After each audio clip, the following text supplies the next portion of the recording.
guys, welcome back to the What's Next podcast. Come to you from beautiful Monterey Beach, brought to you by Well Therapeutic Massage. Today we've got an amazing guest in here, Mr. Wade Odum. He's been working with me on the podcast here since the beginning, or you saw the struggles I was going through and trying to figure out how to get this thing going here. And when I met Wade, he was on disability for a number of different things, and we'll talk about it today.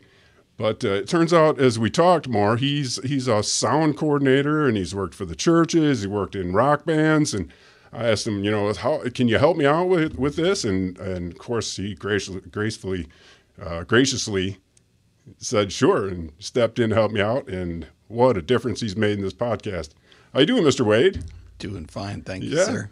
Good to see you today. You too. You're usually on the backside. You don't get to see you very often. I'm usually just over there. Yeah, right. Doing a great job for us. Thank you.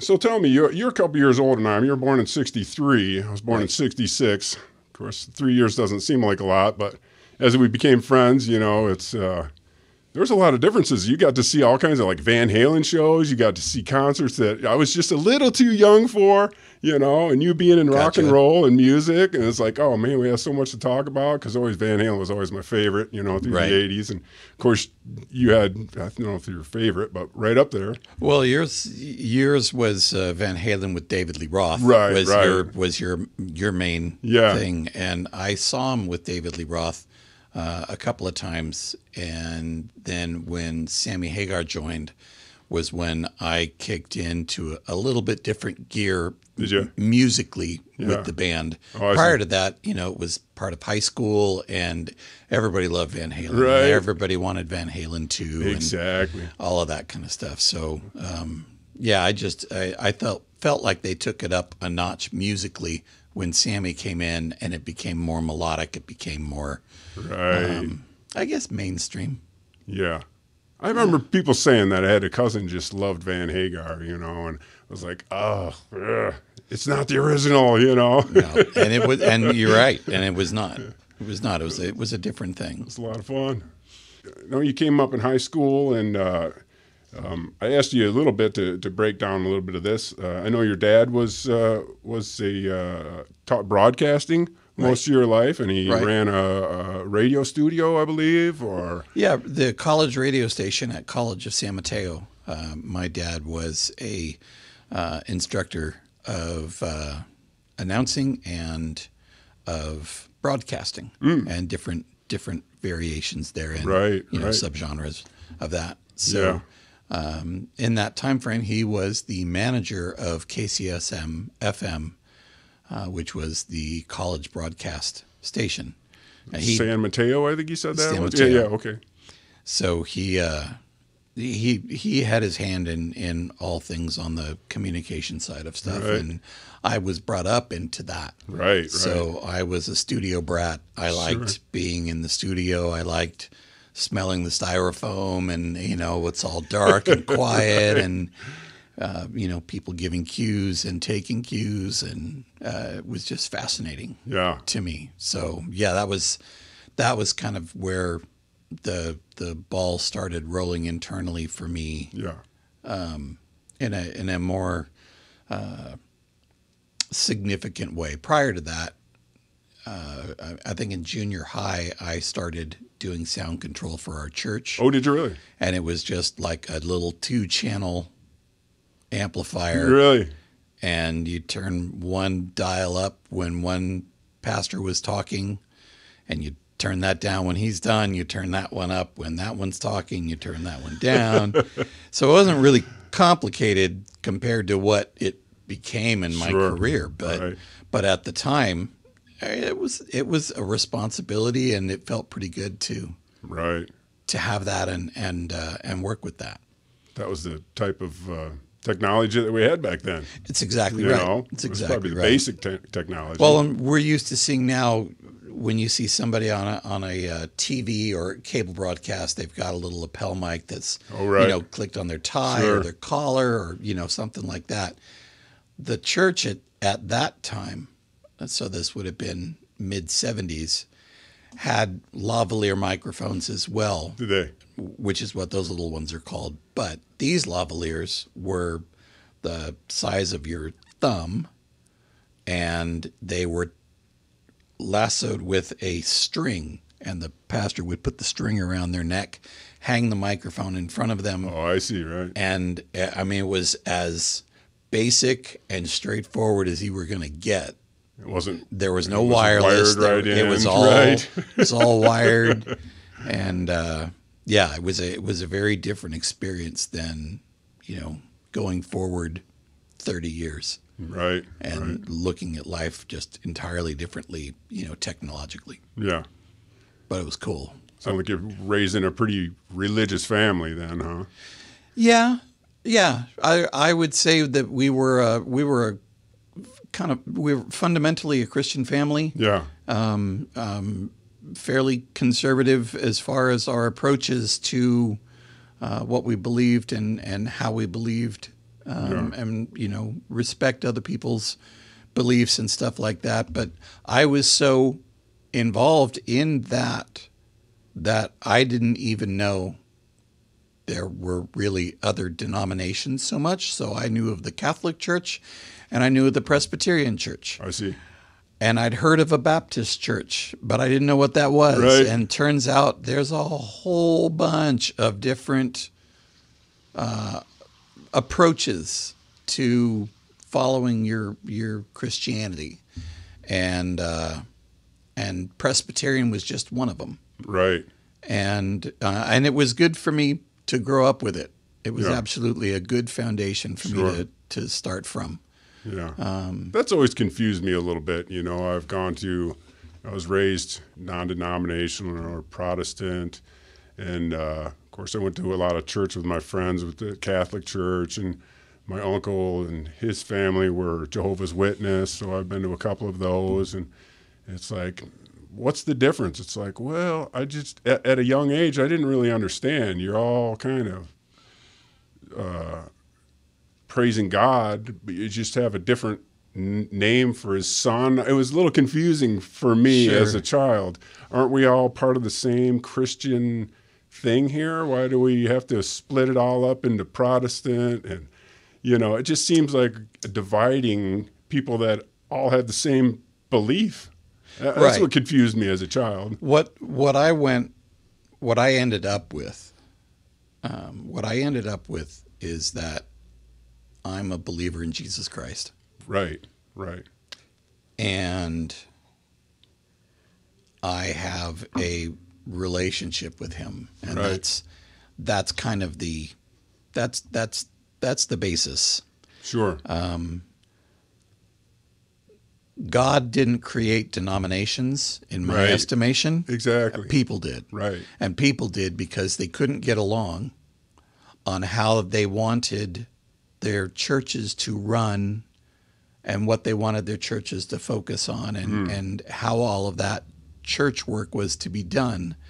And then it started to branch off into how you're saved, and if you're saved, and if you're saved, you should be able to do this, this, and this, and speak this way. And there was so much that got confusing for me too. Yeah. That fortunately I had some really amazing Christian influences and mentors in my life that basically helped me just kind of bring it back to the basics. Bring it back to a relationship, look at it as a relationship, and then realize that that's what matters come the end of time. Right. You know, when the heart stops, right. It matters at that point.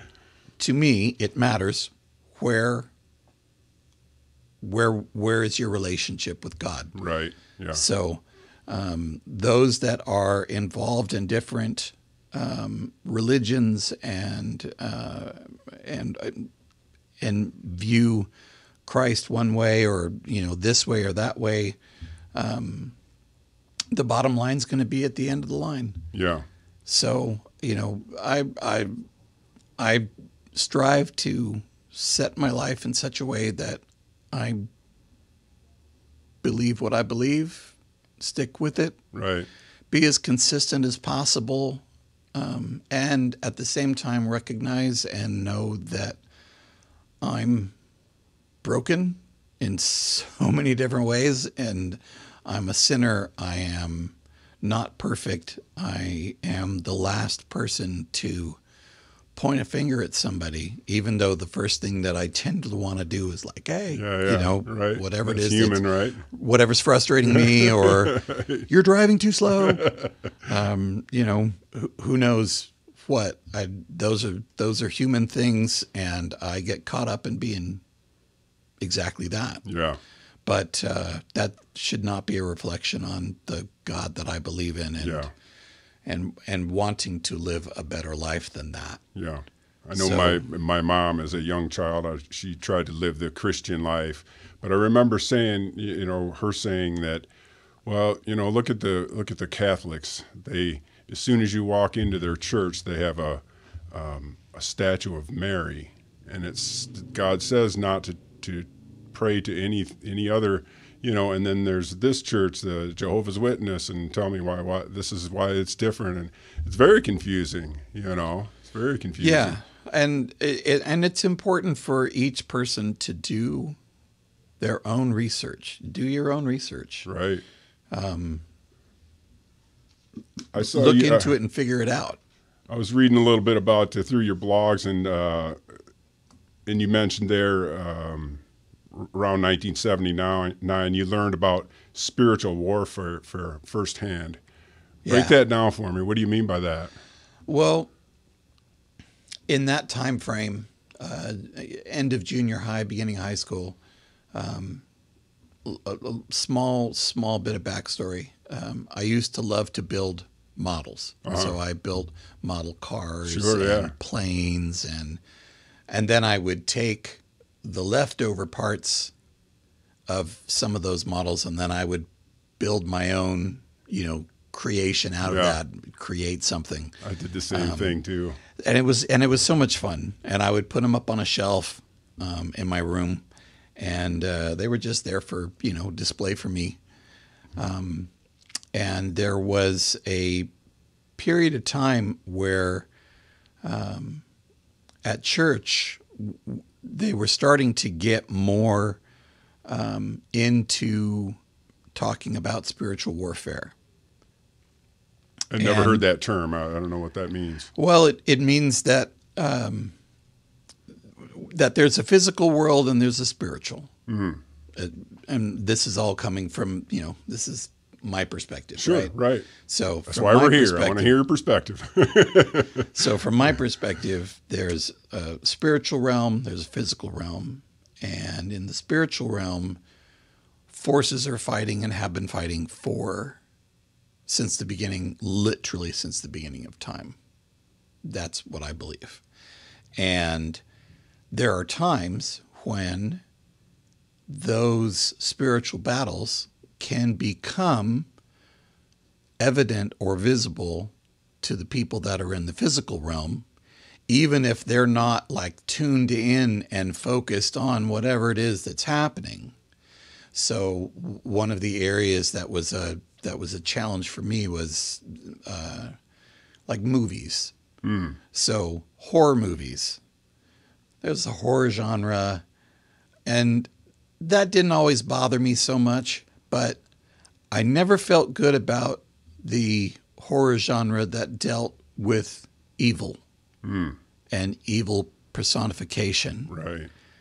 And things like The Omen and there were just a handful in that time frame. It sure was. Exorcist. So you can have some right. So going from that, I watched one night. My sister had a date, and they were watching. I think it was The Omen. I don't remember now which specifically it was. But it scared the crap out of you. Well, I got so scared that all I could think to do was laugh. Oh, really? So my way of handling my fear was to laugh at it and just kind of, try and just get it out of my system, right? Yeah, right. So,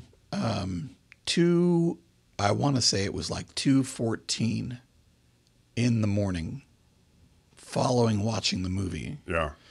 2:14 in the morning, I woke up out of a dead sleep, sat up perfectly straight like an L. Yeah. And heard a voice that said, "You laughed at me tonight." Hello. And Not directly, man. I couldn't speak. Really? All I could do was listen. Wow. And it was, "You laughed at me tonight. You're not going to laugh at me again. This is not a joke. No kidding. I'm not something to be laughed at." Right. And I don't know how long that whole process went on. I was soaked in sweat. Yeah. I remember feeling the sweat pouring. I mean, it was an unnatural, just, wow, this is not okay. Right. Right. And, in your head, you're thinking, I need to call for mom and dad. I need to call. Right. And yet I can't. Well, you couldn't? I couldn't. Really? And then the next thing that popped up in my head was something that had been taught a couple nights before at the youth group at church, which was to verbally say, "In the name of Jesus Christ, Satan, be gone." Wow. And so I was trying like Right. crazy to be able to mouth the words, to be able to utter it. And it just laughed at me. Really? And then there came a point where I was physically able to say it. And when I did, I felt like I was pushed or thrown back onto the bed, onto my pillow. Right. And I was out. No kidding. When I woke up the next morning, all of my toy models had been crushed. Oh, no They kidding. were all broken Wow. and on the floor. Jeez. The clothes in my closet, all the hangers were still hung up, but all of my shirts and pants and everything were all on the ground in the closet. The closet door, by the way, was closed. Yeah. It's like, I don't remember doing that. And I didn't do that. Right. And my mom came in to get me up for school. And, I wasn't really in a great state of mind to be going to school at that point. Yeah, right. And I was still freaking out about the models on the floor, and I didn't know about the stuff in the closet. My mom opened the closet and found that, and she immediately was kind of going after me about, "What'd you break your models for?" Right. It's like, I didn't break my models. Here's, this is all that I remember. This is the conversation that I thought I was having, though I couldn't say anything. I couldn't reply. And she said, "You know what? I'm going to make an appointment with one of the pastors at the church." Yeah. I said, "Okay, that's fine. Let's do that. Let's do that right today. now. Right. That's a great idea." Maybe they can sort some of this out that your young mind was just. So it was. It's like, tell us what's going on. Yeah. Why did this Right. happen all of a sudden? Thousands of people watch this movie. Why was I Right. so Right.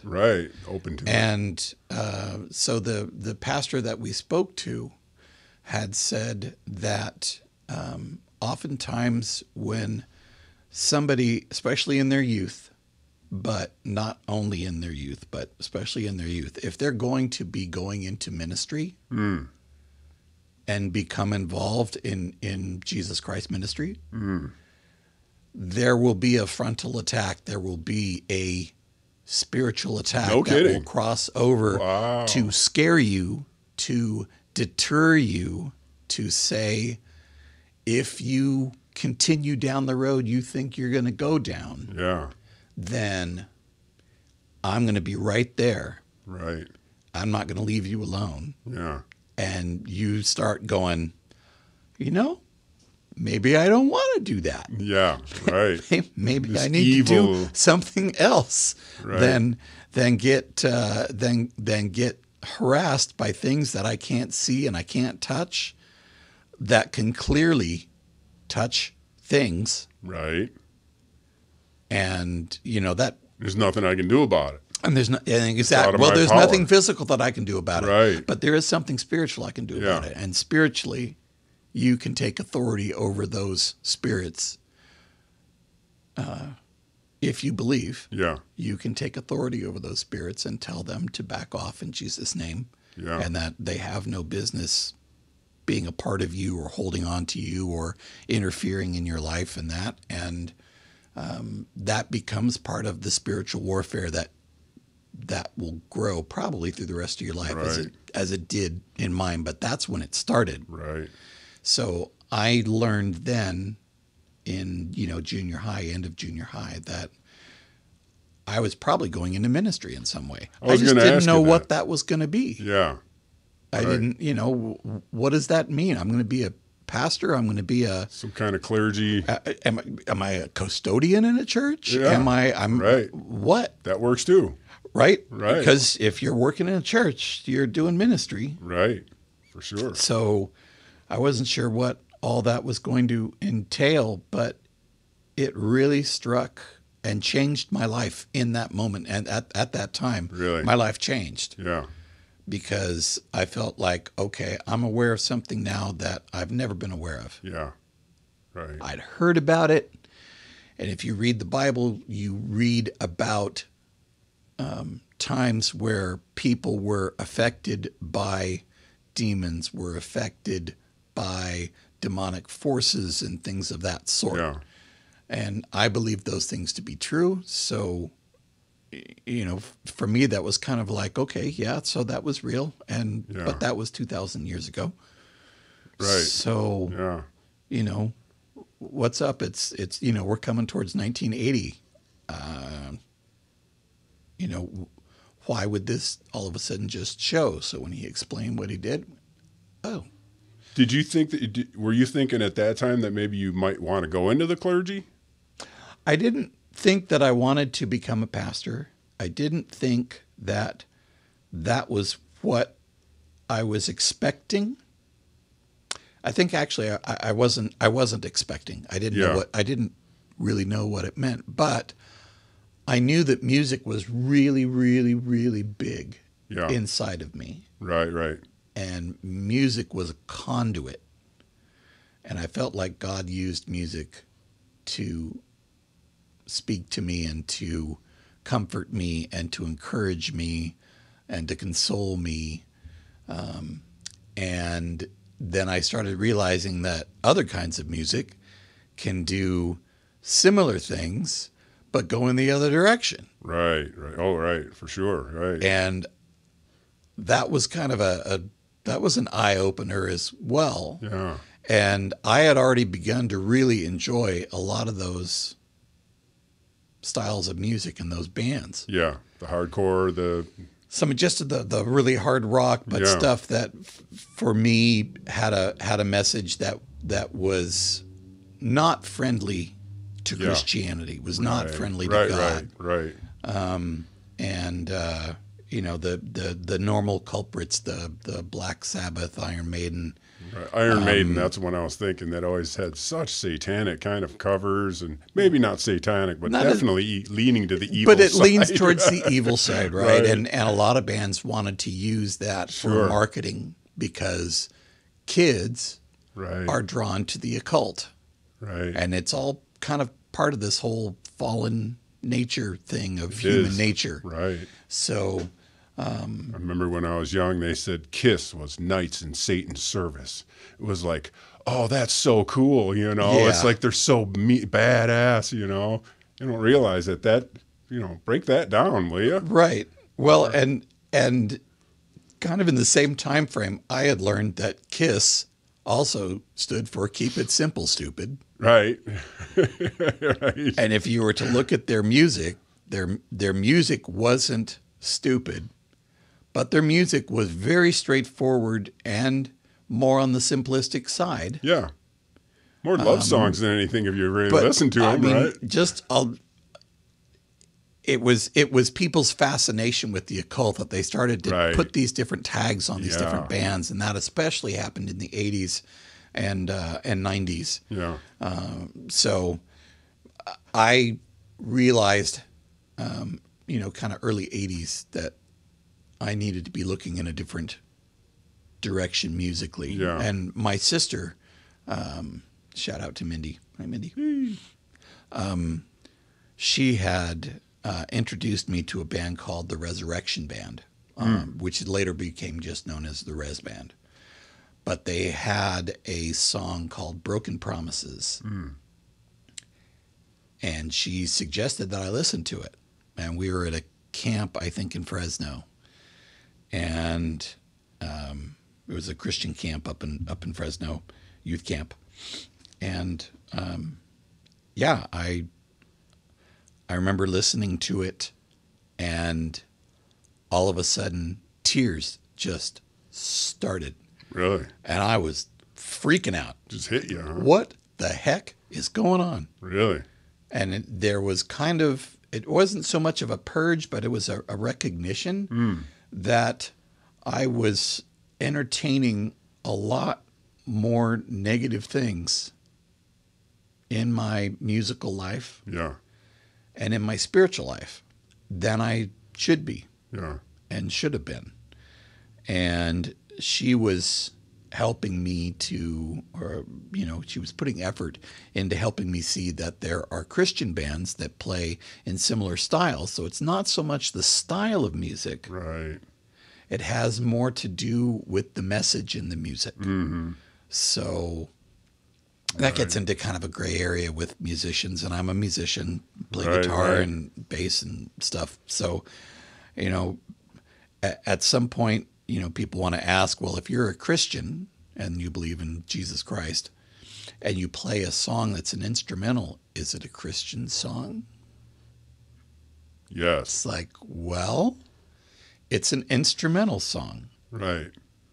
And it can be whatever it is for the person that's listening to it. That's kind of how it breaks down, huh? Was it written with evil in mind? No. Would it be used for that? Not for me. Not in any way that I would do stuff. No. But at that point, I was thinking, you've got people who are Christians that play music, and then you also have folks that want to go out and market themselves as Christian musicians and Christian artists. Yeah. And I delved into both of those realms. Did you? Yeah. So I delved into both of those realms in the 80s and 90s.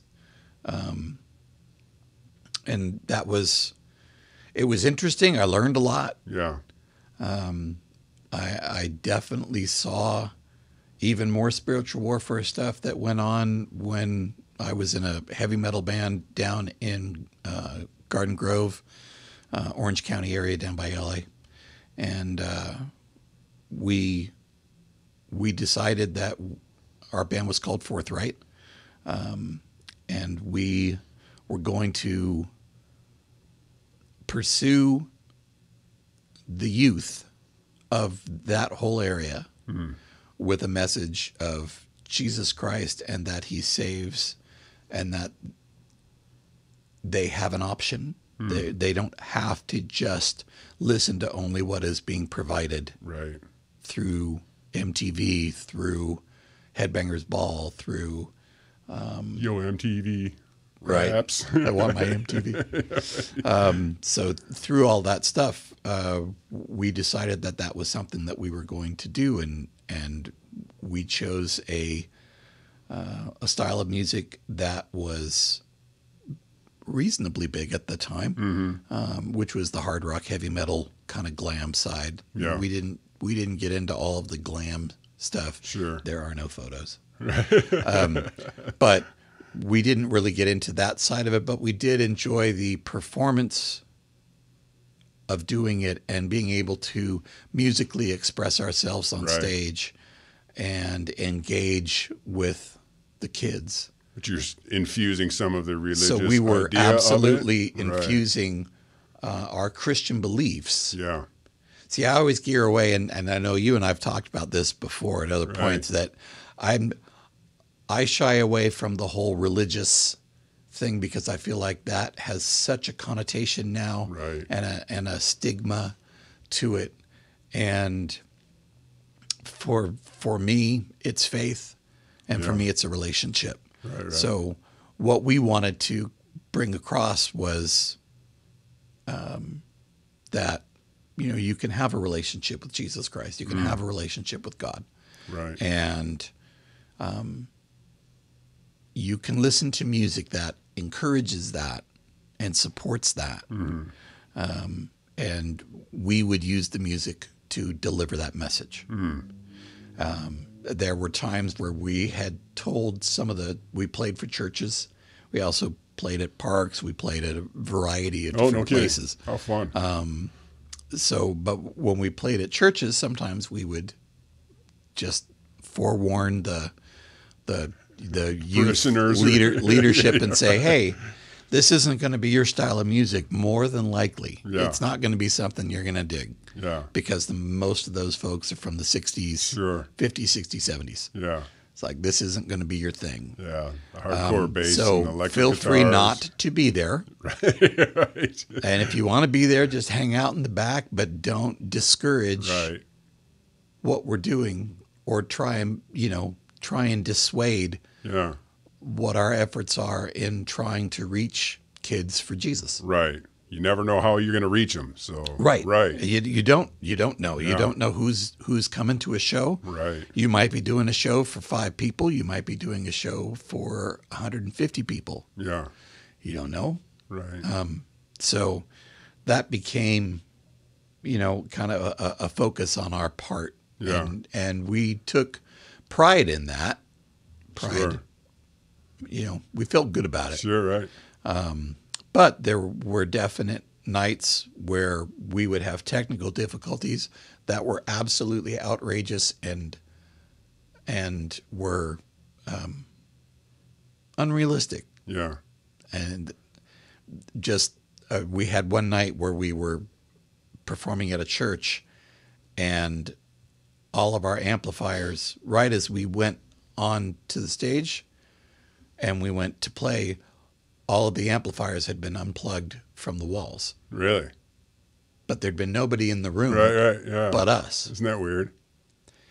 And we all kind of looked around and went, did you do that? Okay. Yeah, right.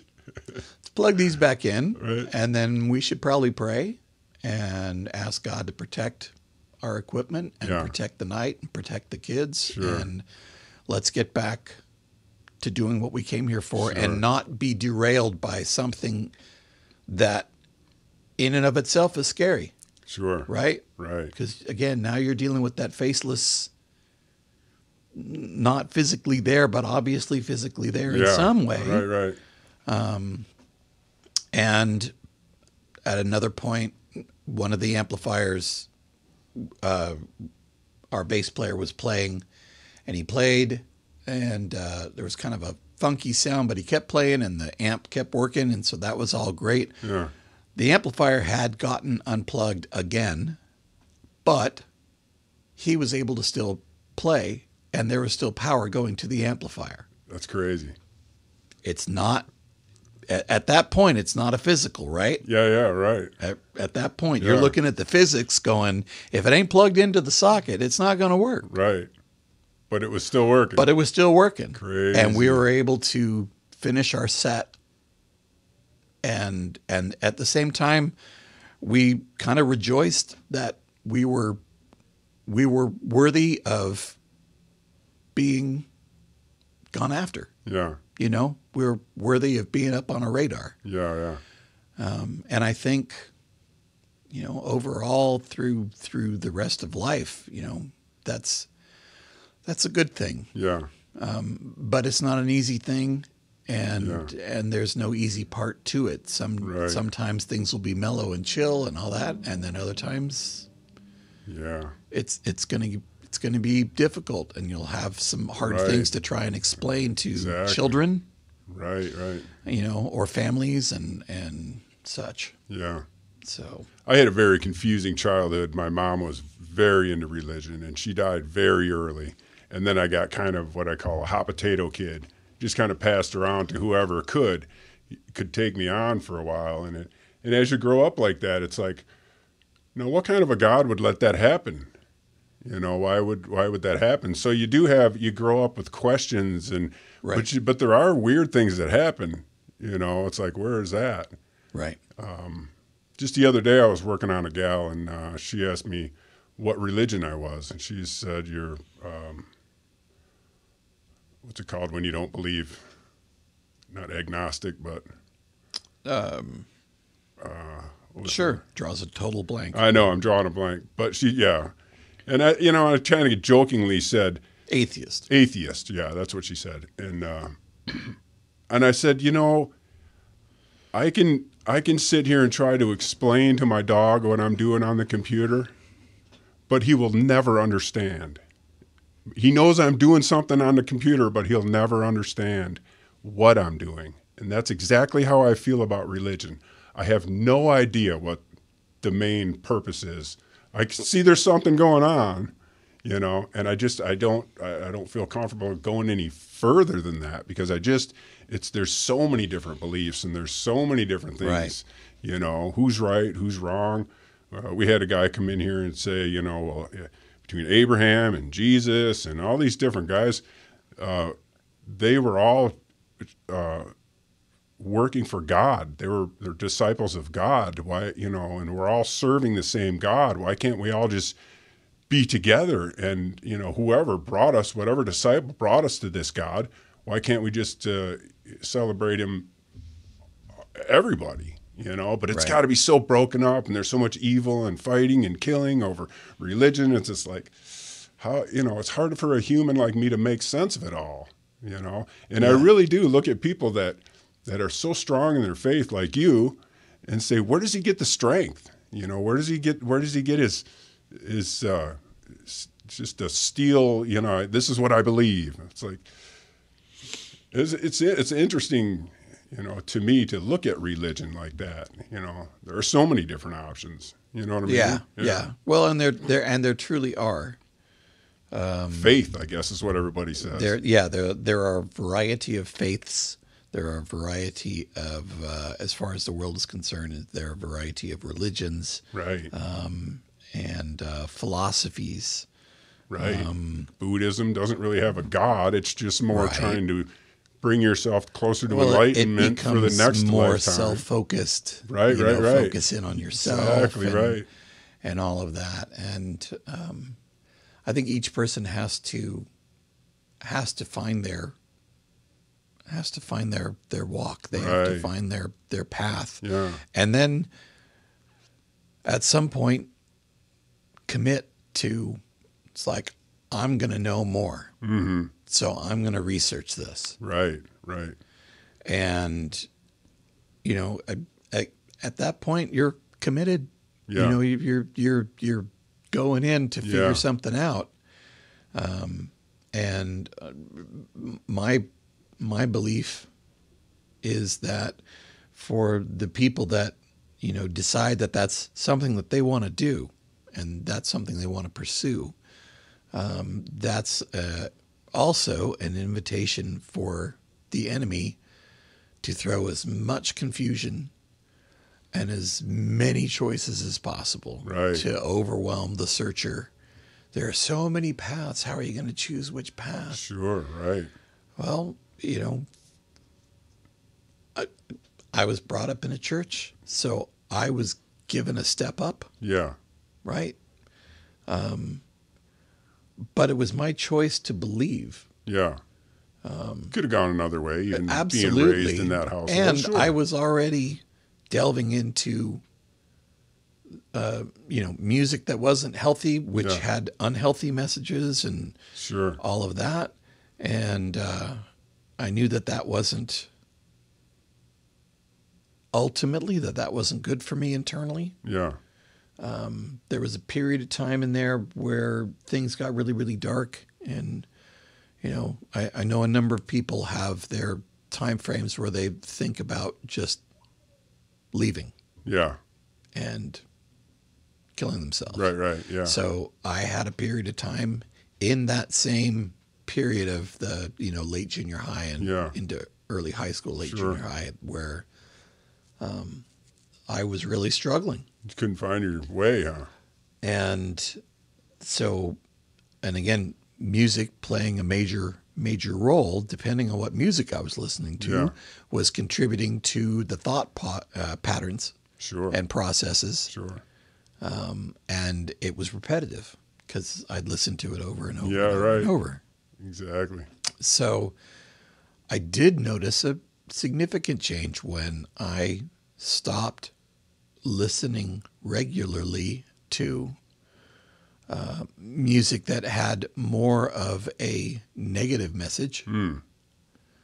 I could say evil, but I want to stay clear of pointing a finger at somebody and saying they're evil, or what you wrote. You wrote for this reason. It's not my place. Right. I don't feel like I'm supposed to be. Excuse me. I don't feel like I'm supposed to be judging somebody else. Right. In that sense. Right. I think from a Christian standpoint, we're supposed to judge each other as far as how we're living and how we're behaving, and I think that's fair. But that's between Christians. Right. So, again, now you spread that out to denominations. Now we're all Christians. Right. But different denominations who think that way's wrong and that way's right and that way's the only way to do it and that way is a path to hell. And this, it again, confusion and all this stuff starts to just, fill up. Right. And people that are trying to find their way end up going, I don't want any part of that. What if I dig into this and I get deep into it and it was the wrong way? Like, how do I know? Right. Well, especially in a world that, like today, there's so much evil going on. Sure there's is. so much godlessness, Sure is. It's hard to break it all down. What's the right path? Like, why is all this evil going on? And it just, well, anyways, enough about religion. Switch gears a little bit. That's all good. So, well, you had asked about the D&D, and that actually was kind of one of the ways that we broke in that direction. And the D&D got a rap for being an evil game. Did it? Okay. It did. Yeah. And there's no doubt that people used that game in ways that were not okay. Really? I think. Yeah. I think so. I don't know enough about it. I just thought it was Dungeons and Dragons and fighting each other. It's just a role-playing game. Grouping up and... Right. It's a role-playing game, and you have ghosts, and you have kings and queens, and you have dragons and dungeons and monsters and all this kind of stuff. Our group, as we played, stayed away from deities, stayed away from demons. I see. Stayed away from angels. Right. We wanted this mental playground to be one of just a created medieval monster. Sure. Good versus Jason evil. Dragons. And it's good versus evil. Truly. Yeah. So that was significant. That, for me, good versus evil was significant. Yeah. And it was something I latched onto. And so did my friends that we all became very, very close and very, very close brothers and buds. So that was more than, that was before the time where you could like hook up like Windows and play on, because nowadays you can get on the computer and play with somebody in China. Right. Was it that advanced at that point? I don't think it was. No, you had to use a book. You had to use dice. Oh, geez. And you had little miniatures that you could buy and paint. Oh, okay. If you wanted to. Was it even on the computer? It was not on the computer. Oh, it was actually like a board game. When I graduated in 82, yeah. There were only like 2 kids in my high school class that had computers. Yeah. And that was because their parents worked in the industry. Sure, right. So all the rest, nobody else. Wow. So you actually got together in one room to play Dungeons and Dragons? Yeah. How about that? Everybody would bring 2 liters of Coke or Mountain Dew or Pepsi or whatever, and big old bags of chips. Sure, and we'd sit down around a table and we would play for 2, 4, 6, 8, 12 hours. We had a couple of times where we played for like 48 hours. No kidding. And it was ridiculously stupid, but it was fun. Right. We had a blast. And it was a strong time of building socially with us as friends. Right. And brothers and sisters, because we had some gals that played with us as well. Really? So this would have been like 80, 81 into 82. Sure. And we still played into 83 and 84, I think, even 85. But less, once I got into college and was going through the college side, college wasn't so much my focus, but music.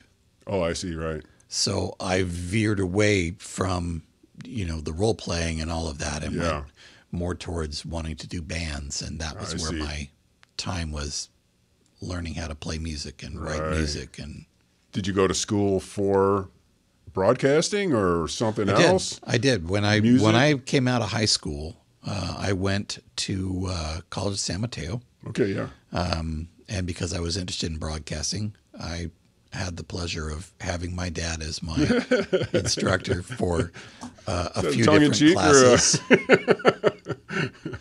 Love you, Dad, and I do. But those were not easy classes. No. And he was absolutely making sure that nobody would think that I was getting an easy route. Right. Because I didn't. I worked in my dad's lumber company. I had to work twice as hard to catch twice as much shit. Right. I know the feeling. Yeah. Right. So coming through all of that, I took broadcasting, and if I had stayed with it and held it as my major, that's what I would have graduated with. But I became kind of disillusioned with the whole junior college thing. Did you? And so what would have been a 2-year junior college became a 4.5-year junior college thing.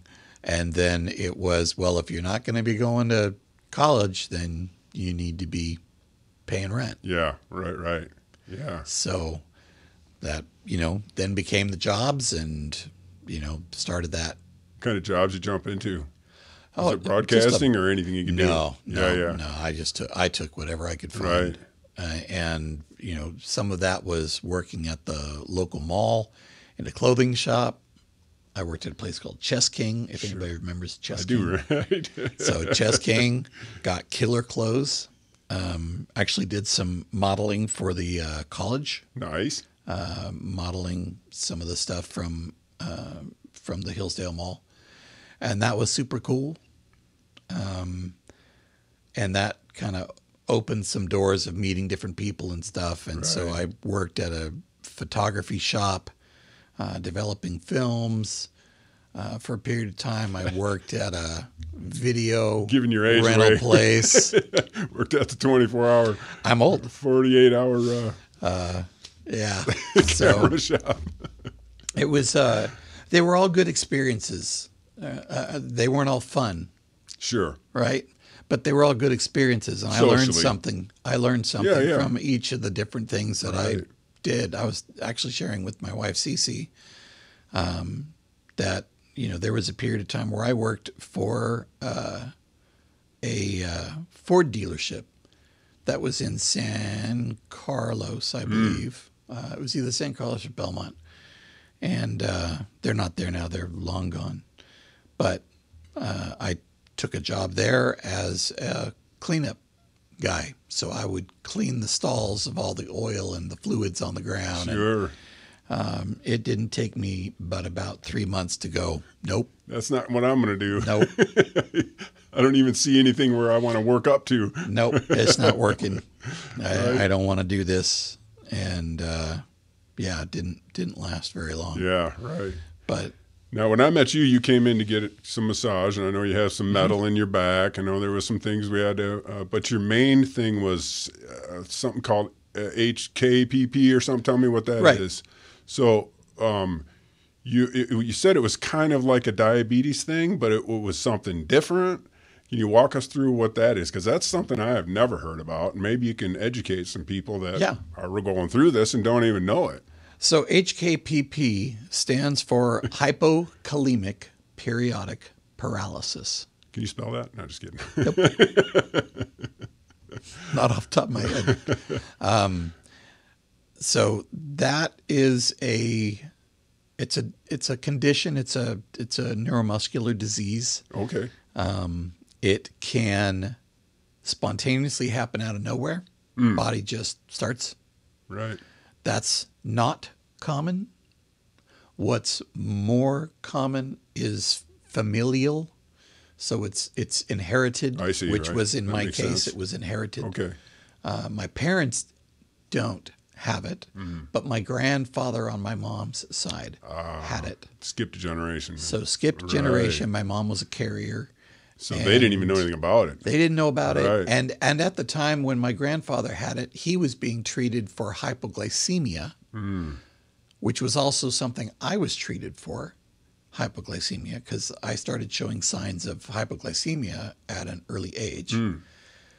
And only after several years of researching and going back and really examining things did we realize what was going on with my grandpa. Oh, okay, right.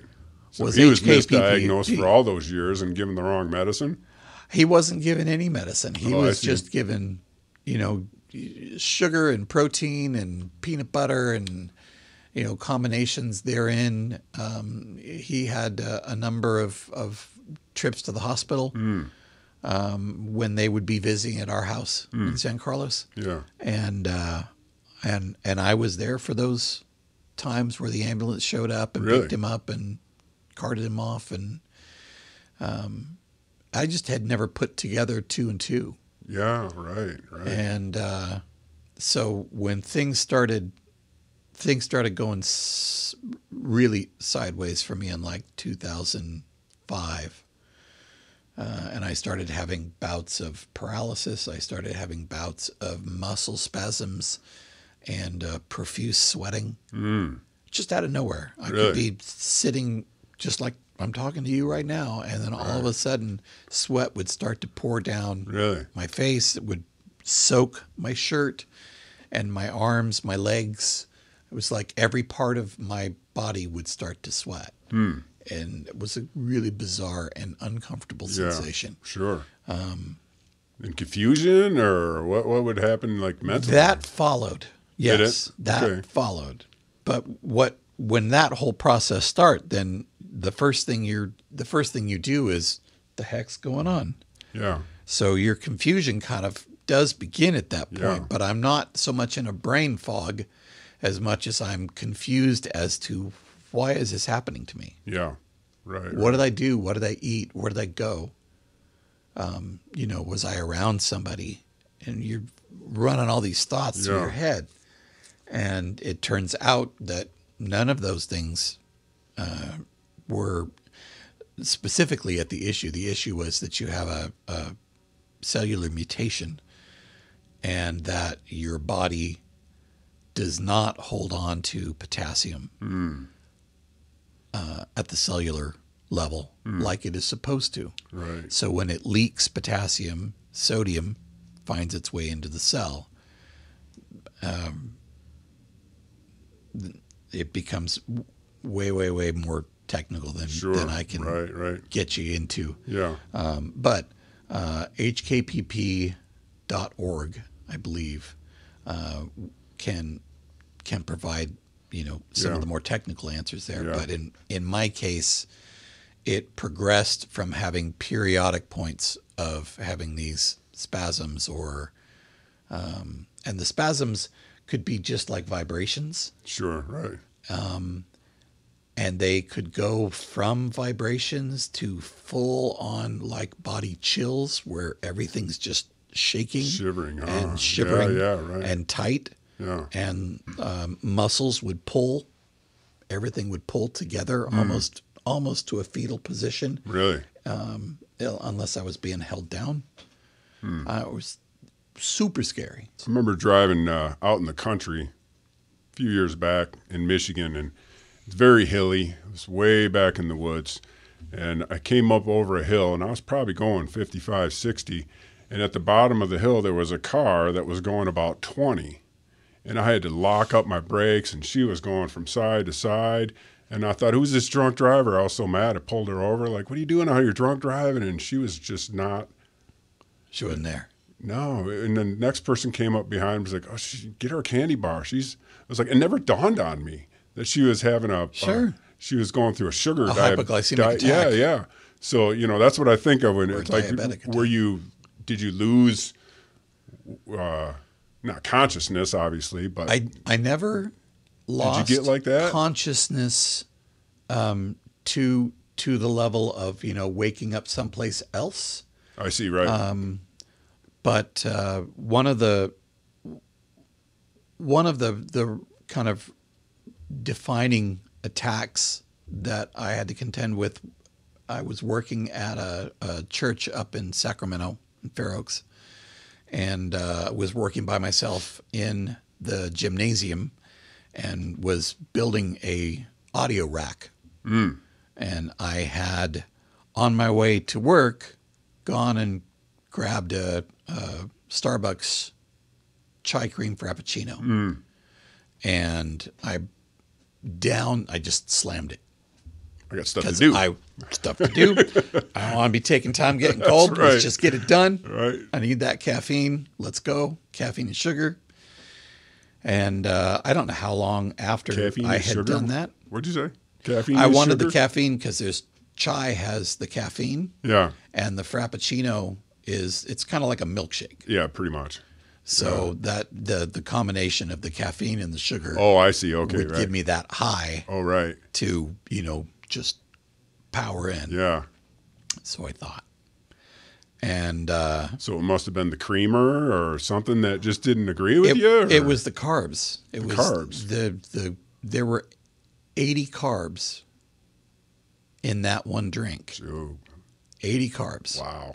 And like 80 grams of carbs, I should say. There were 80 grams of carbs in that. Yeah. And there were 12 grams of protein. So I had massively overdosed my system.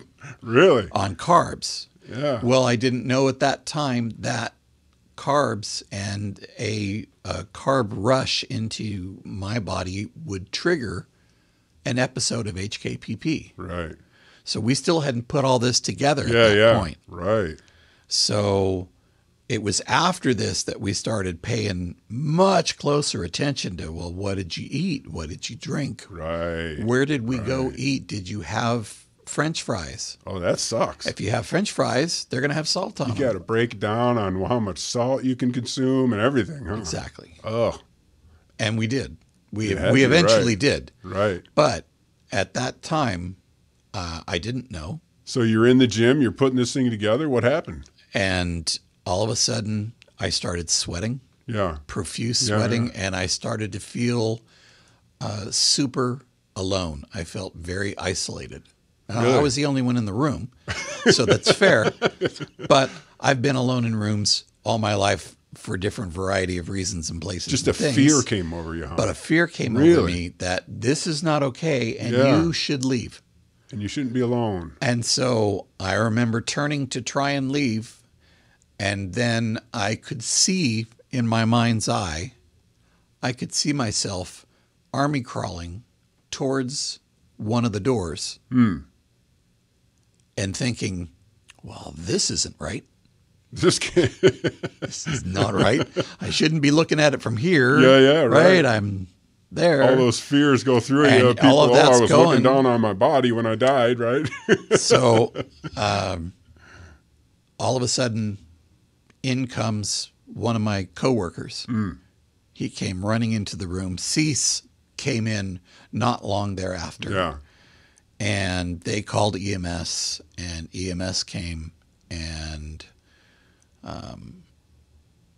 it was absolutely terrifying is an understatement.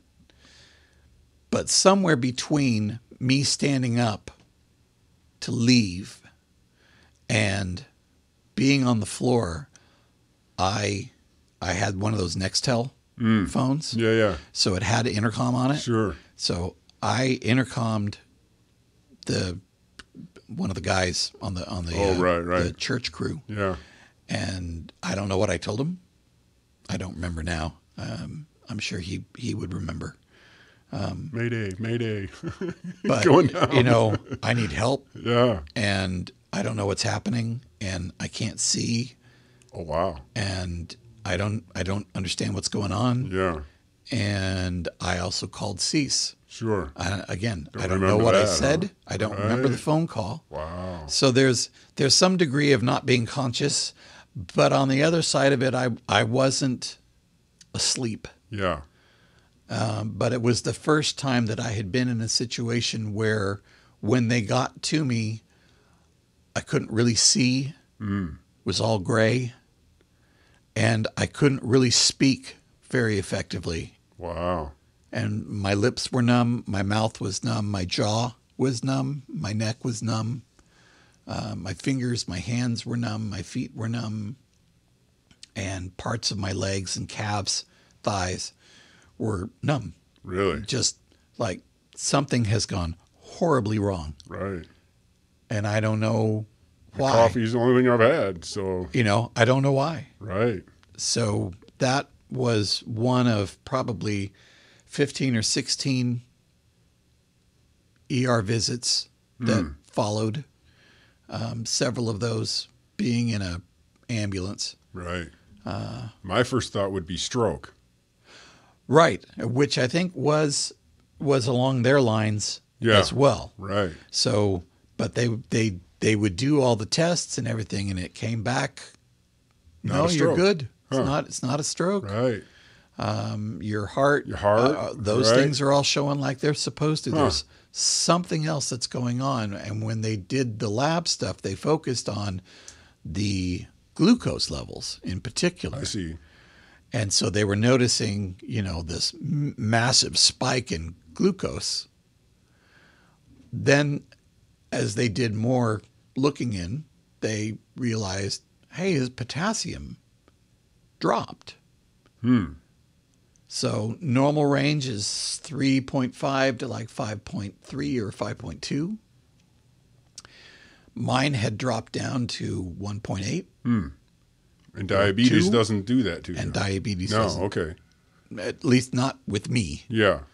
And hypocalcemia didn't do that with me as far as I knew, but they never tested through my youth. They didn't test for potassium.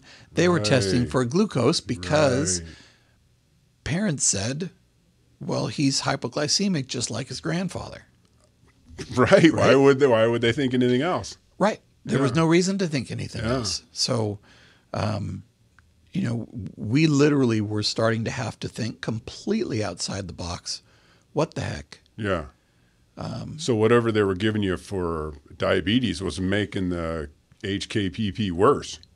Sounds like. Or it wasn't helping with the it. diabetes, mine was hypoglycemia more than it was I don't know the being difference. I diabetic. just think them as the same. So right. Well, it deals with an imbalance in the system. Yeah. Right. And one of those imbalances, with diabetes, you need insulin.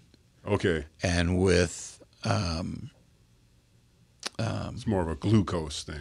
yeah, on the glucose side, you don't need the insulin. You probably have too much insulin going on in your system right now. I think I've heard you say and that's that where they you were need the giving protein right. to balance. But you have to have a balance of protein and sugar. You can't just hit it with all protein. Right. If you're able to stomach it and get it down, then your body's going to be doing this pendulum thing where it's swinging from one side to the other side, and you're hosed. Yeah. There's nothing good that's going to come from that. Because you're giving it more, and your body's trying to center itself. And I was there, you're- and we were trying different things. Right.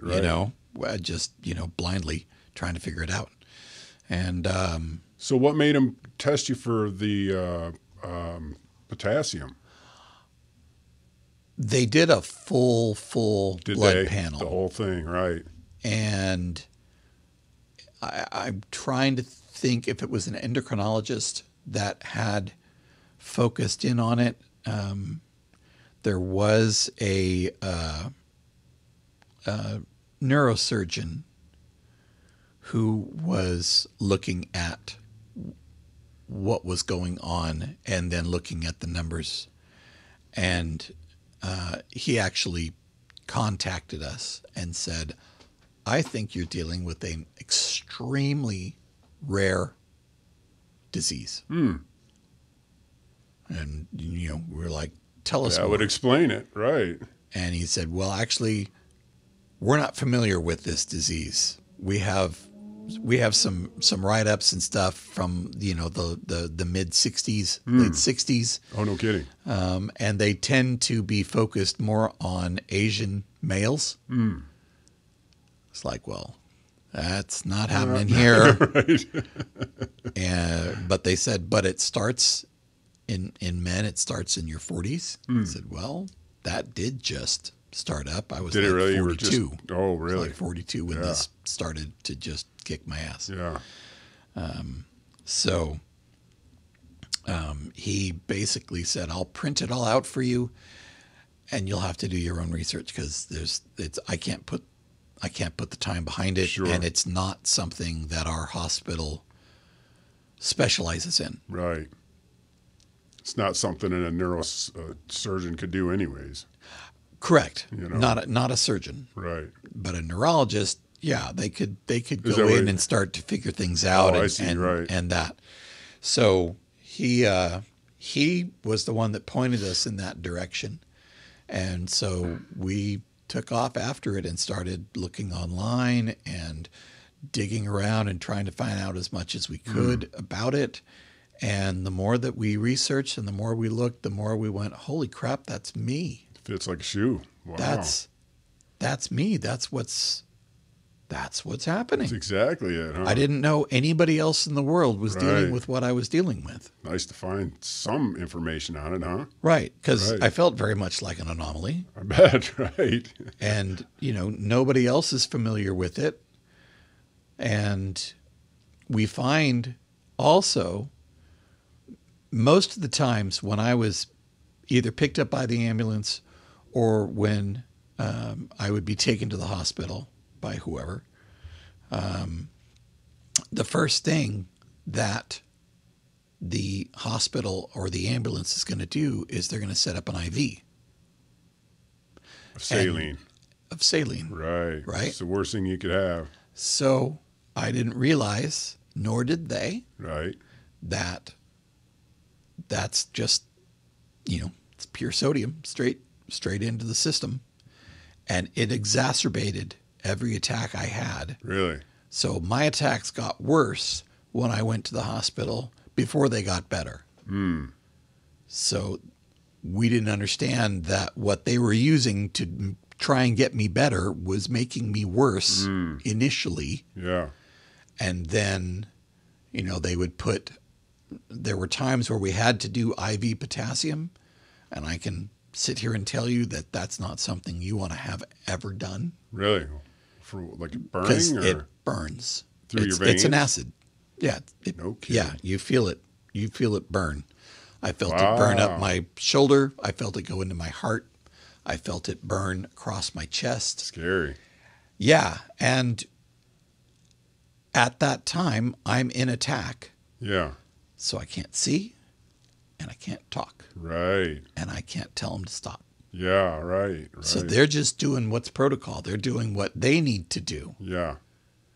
To bring me back from areas that I didn't want to be. Yeah. But they didn't know exactly what they were dealing with, so they're... Correct. So, yeah. So they're operating off their protocols. Sure. They're not thinking, oh, it could be this really bizarre... Why would they? Weird... Right. strange thing that hardly anybody's ever heard of. And I think at the time, or in that time frame when I was learning about it, I was like only the number 2 or number 3 patient that Kaiser had seen. Wow. With that actual issue. Yeah. So they really, really didn't know what to do with it. Yeah. And that's, I don't hold them responsible Sure, for not knowing right. because they didn't know. Was there somebody that could diagnose you? So there was. There was. And we learned about, his name was Dr. Lehman Horn. Was a German doctor, and he specialized in periodic paralysis. And so we learned doing our research that there was a group called the Periodic Paralysis Association. Really? And we went, okay, So it's what's a real this thing. about? Yeah. So it's a real thing. Right. And it's an association, so there's other people. It's not just 3 people, right? Right. And so I got involved in their message boards. I got involved in their email Of the Asian men that had it. communications and all these. Yeah, exactly. Going through all of that. And they have a conference every couple of years. So they were going to have a conference in 2009 back in Florida. And Dr. Lehman Horn was going to be taking blood samples from the patients that were going to come. And then he would do diagnostics and gene testing to see if they have what gene mutation. Because there are a number of identified gene mutations that are associated with periodic paralysis, with hyperkalemic periodic paralysis, hypokalemic periodic paralysis. I think there's normo. Yeah. So he was doing testing. So what he was wanting was for family members of the people that were going to attend the conference to provide a blood sample that they could bring with them. And then they could do a family check. So my parents went with Cece and I and our kids and my electric wheelchair, because that was how I was getting around. Right. And we and my aunt, Aunt Judy Clark, went back, and we all gave, did the blood there. I think my sister sent her a sample of hers. I don't remember, but She should have. that's what all took place in that time frame. So we went back there, and I was blown away to be in a room of, 60, 70, 80 people. Oh, you actually traveled to Florida. So we traveled to Florida. Oh, okay, right on. And went to the conference. Yeah. And in this conference, one of the main conference rooms was set up with a bunch of round tables, and then, big table up at the front. Yeah. And then in the back of the room were like 2 or 3 different sets of paramedics. Okay. And It's like a football game. like, what's the, yeah. Just keep an ambulance over there just in case. And they said, these folks are trained in HKPP, Oh, no kidding. so they'll take care of you. Nice. Some of you are going to have attacks while the conference is happening, whether it's because of body temperature change, what you ate, what you drank, the stress levels, Excitement levels. levels, Right. Sure. All these different things are triggers. Really? And that's all the stuff that we started really learning about. And I think I actually was the first one to go down on that Saturday morning. And I was eased out of my chair and was carried over to the back of the room. Conference did not stop. Everybody kept going. Nobody focused on me. they took care of getting me set up. That's and killer. getting me brought back around. Right. And you were the first one, so others went after. Did they? Yeah, right, others went right. after. And when I was able to see again, then I could tell, okay, I knew I'd been carried somewhere, I didn't know where, but I could still hear everything that was happening. I see, right. And then once I was able to start seeing again, then I kind of looked up from where I was lying down on the floor and, oh, there's a person over there. There's another person over there. There's a person over there. Well, I don't remember them when I went out, but nobody was lying down when I was sitting at the so they table. just pump you full of potassium and bring you So back that way. they put Sounds like your body. it was dumps potassium, Yeah. right? So they were putting potassium in.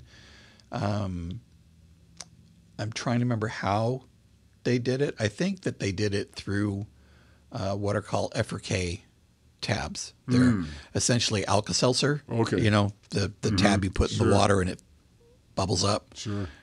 So they make those with potassium, with 25 MEq of potassium in them. And you put that into a water and you wait until it dissolves. And then once it dissolves, you drink that down. And because the effervescence in the water, it gets absorbed into the system much faster than if it just sat in your system.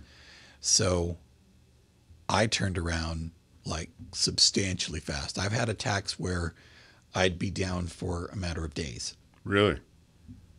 And I've had attacks where, you know, I'd come back, the attack would happen in the morning, and then I'd be able to see by afternoon.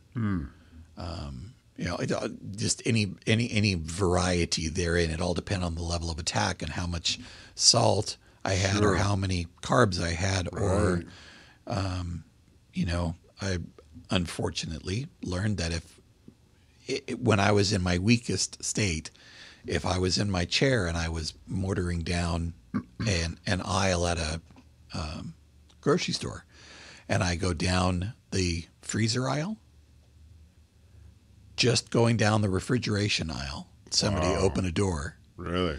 And that could hit and I could feel everything start to just curl. Temperature change. Change. And I'd have to turn that chair around and get back out, get outside if outside was warmer. Yeah. And if not, make sure I got Cece's attention or whoever I was with. It's like, we got to go. There's Wade doing circles in his electric wheelchair again. What's wrong with him now? Yeah, we had, there were a number of times where we learned the hard way, you know, that most food is prepared with salt. Yeah. Just is. Right. And all processed food is prepared with salt. Yeah, and that's a main kicker, huh? And that's a main kicker. Right. So, you know, we would go out to dinner and we would have to tell them no salt Yeah. on the fries, no salt on the meat, Sure. no seasoning of any kind because some of the mixed seasonings have salt. Sure. So I can't do it. Can you do garlic salt? No, can't do garlic salt. Can't do it. Salt. If it's just garlic, garlic powder, right. I'm good. But no, I can't do any of the others. And too many times to remember as a family going into a restaurant, sitting down, you know, each of us kind of looking at each other going, okay, so far we're good. You know, all right. Hopefully we'll be able to get through this and, you know, have a good dinner and order our food. The food would come. I would take a bite and I'd told them no salt. I would take a bite of the French fry and I could instantaneously tell it had salt. Sure. And in hardly any time after that, muscles would start to twinge and flex. And we'd have maybe 12, 15 seconds to get out of the booth and get back to the car with me under most of my own power. Yeah. Probably still being helped by my son Right, but and my daughter, got to get and there now. definitely my wife. We're not gonna. But exactly. Otherwise, if I go down in the restaurant, they're Right. going to call the ambulance. They're gonna have to. And what's going to happen? They're going to call the ambulance. Ambulance is going to show up, and they're going to start an IV. Oh, right, right. So it's like we know how we can treat it. After 2009, we learned how we could treat it. Yeah, right. And that was with the Efferk tabs. But prior to that point, we didn't understand all of that. So there was a lot of trial and error. There was a lot of leaving restaurants abruptly. Sure. And there was a lot of holding some of the restaurants accountable. Sure. Right, right. And saying, if that means you got to clean the grill, you freaking clean the grill. Right, right. And clean off everything that was on there beforehand. Exactly. And, that's the only way this can work. Otherwise, we'll find other restaurants to go to. Right. And, by the way, we're going to also notify everybody on our mailing list that your restaurant is not willing to play by these rules. I mean, you'll do it for celiac disease, or you'll do it for, people that can't have wheat or can't have peanuts. Sure. Well, this is in the same league as that, because it's your muscles that are getting whacked out. Yeah. And your heart's a muscle, and your lungs are muscle, your brain's muscle. Yeah. So when these things start going sideways, not only is it like super terrifying to the person experiencing it, but your body's legitimately having a hard time trying to bring itself back to a solid place. Which is tough, because I think the body's made of 60 to 80% salt water. Right. So it's, which is fine as long as that ratio stays like it is. Yeah. So for the hyperkalemic, for the person that has more sodium, more potassium in their system, to the hypokalemic, who has leakage of a potassium. Anytime you've got imbalances happening, that sodium's working its way, whether it's too much or too little. Right. And it's messing with your muscles. Sure. So, there were a couple of rides to the hospital where I started to not be able to breathe. And, I can't speak to my wife. Right, right. But she can hear me starting to choke. Right, yeah. And I'm thinking, is this happening? Right. It's I really can't say it out loud. I'm gonna die here in a van again, right? in a Honda van on my way to a ER. I can't see all that stuff. It's just terrifying. I bet. Right. So if there are folks that are dealing with any of those kinds of things, I would greatly encourage you to check out HKPP.org, and I'll look all this up, and then when I post the video, then I'll get all the right links, so you'll have them. What would be the main things that jumped out at you, like when that neuroscientist went through and gave you that information? What jumps out at you saying, "Oh, that's me. Oh, that's me." So how would somebody know? The heavy sweats. The heavy sweats, number one. The heavy sweats, the spasms, but not just the muscle spasms that happen, like you can see, when your hand shakes, or you can see that the muscles quivering. Nerves. There. You can feel spasms deeper inside. I could feel spasms that were closer to the bone. I could feel spasms that were up inside my stomach, that were underneath my rib cage.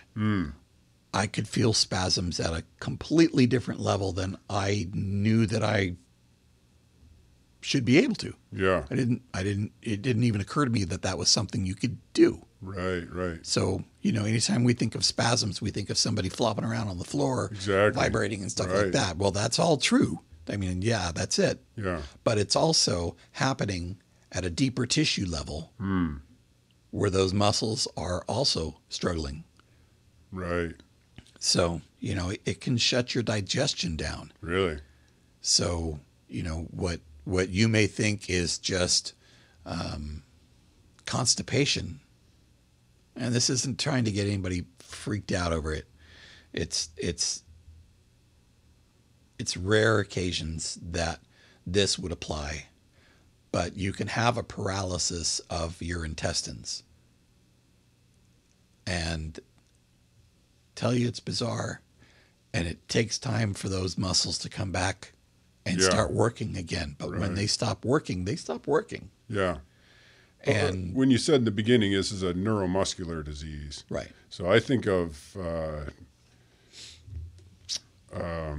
different things like where the outside of the coating of the nerve is actually being deteriorated. Is it something like that? Is it something that's getting worse over time?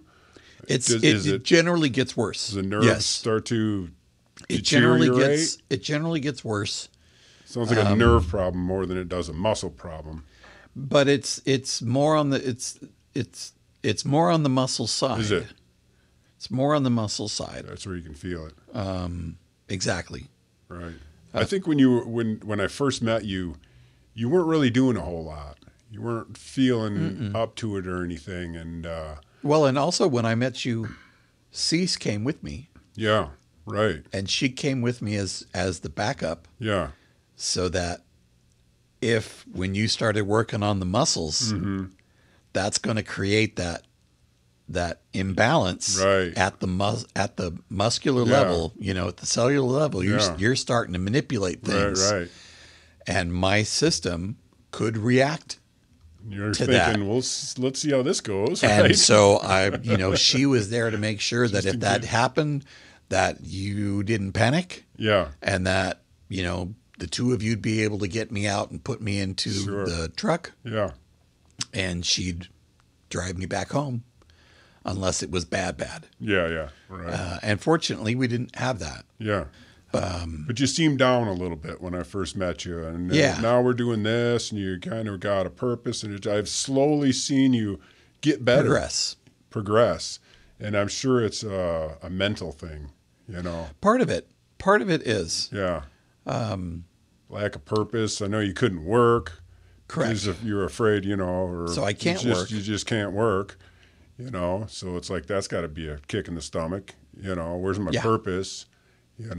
So started volunteering to help me out, don't earn any money, but it's like at least we got something to do, and there's editing to do, and it's like you just seem so more fired up. So maybe that's a key. I think it is. It is finding a purpose. I'm kind of talking to the other people out there that may have this, that might be dragged down, and this is my life, woe is me. But there's still things you can do. Absolutely. Whether it's helping old folks or, whatever, helping a knucklehead like me get the electronics worked out or whatever. Well, one of the first things is to do your research and learn about what it is that's going on with you. See as many people as you can to understand it and get a handle on it. And, there will be scary things that are going to happen. Yeah. And the reality is, one, they're going to be scary. Yep. There's nothing you can do about that. Right. So they're going to be scary, and they're going to happen. Yep. And that's how that goes. Yep. Just be ready. Just exactly. It's preparation and confidence in your preparation and knowing this is, we'll handle this. We'll get through this. But for those that deal with anything that is like sodium related and such, you're not stuck in a helpless state if you go to the hospital or if you're in an ambulance. You have to tell them that you need sterile water, and they can use lactated ringers. So those two things work in place of saline. And not all ambulances will have that, but most do. But almost all ERs will have sterile water and will have lactated ringers available to them. They may not have them right on site, but they'll have them somewhere else in the hospital that they can get brought over. But if you're blanked and you can't see and you can't talk, you almost need a medical band. We did a bracelet for a period of time. Right. I did a bracelet for a period of time, and unfortunately, for me, so many times, the bracelet said no saline.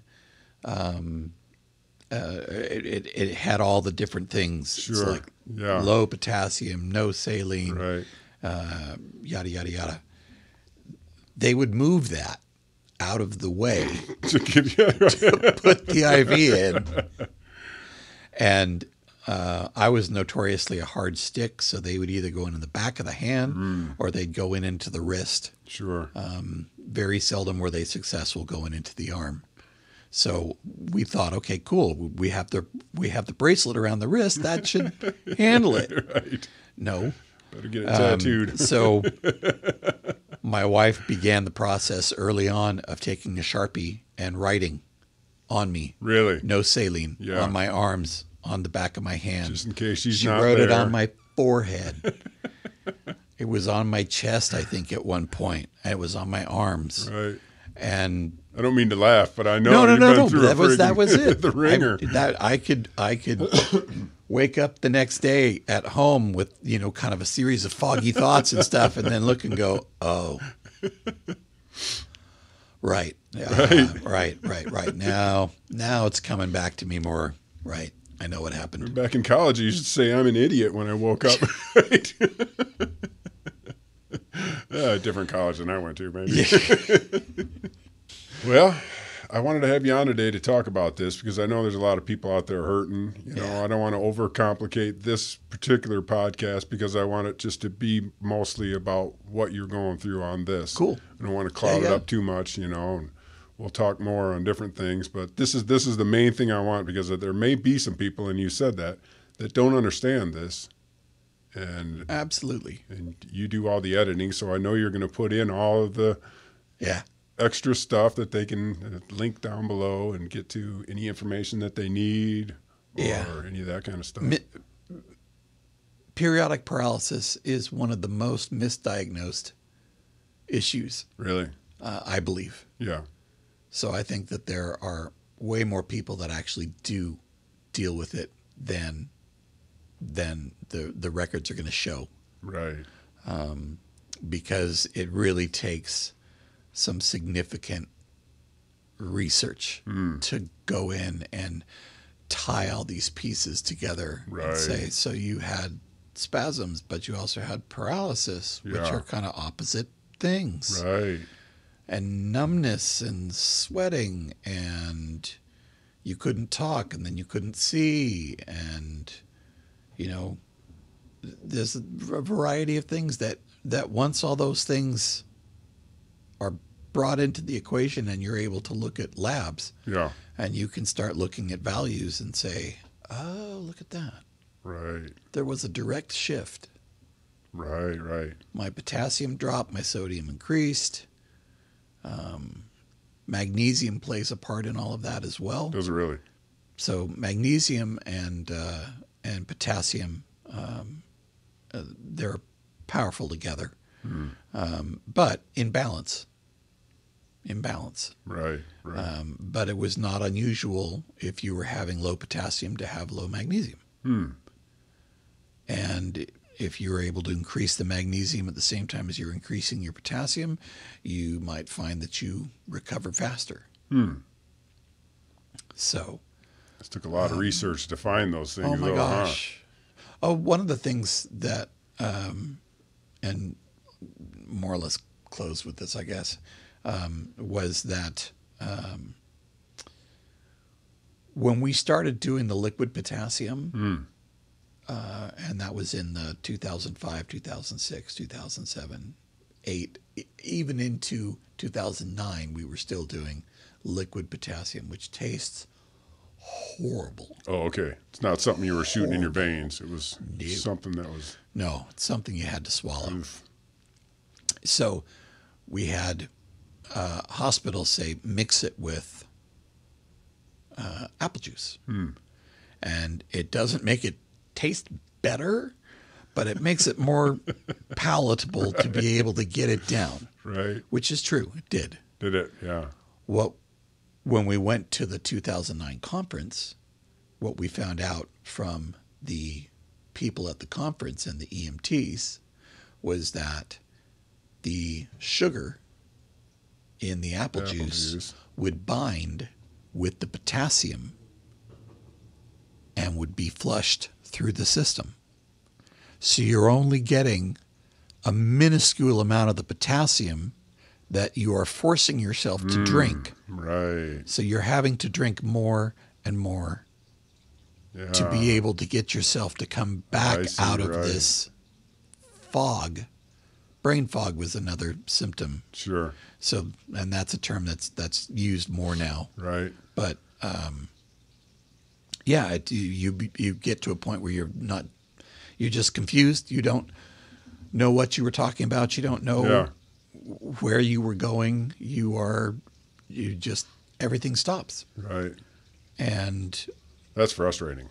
It's extremely frustrating, but for a person who's got the disease, when that happens, that's normally an indication that you've got few minutes, if not just seconds, really, before your body's going to lock up or go limp. And if you're standing, sucks to be you. You better sit down, right? Right. Or get against a wall. Yeah. I did that numerous times. Just get my back up against the wall and then end up sliding down. Yeah, right. As opposed to just falling forward or falling to the side or back or whatever. Bang your head on something. Yeah. So, but we learned with the potassium that the FRK, the effervescent potassium, was the way to go to treat these attacks quickly and suffer less muscle damage. I see. Right. Because of it. So as soon as you feel yourself starting to sweat out, and it's like, whoop, plop, go plop, grab fizz, buddy. Exactly. Right on. Exactly. 8 ounces of water, a couple of tabs, put in, let it fizz its way, drink it down with a straw, whatever you need to do to be able to get it, because sometimes paralysis will start. Yeah. And if they can get a straw inside, if you still have control of your tongue swallowing and your everything throat, else, you can swallow. Sure. And get that into your system, because if it doesn't go in that way, right, it's going to have to go in that way. Right. And then you can slowly feel yourself coming back out of it with that? Yep. No kidding. Yep. Yeah. Yep. And just lots of lessons learned. Yeah, buddy. Well, this has been so informative. Sure appreciate you coming on, man. Absolutely, dude. All right. Good to see you again, man. All right. Thanks for coming in and giving us all this information.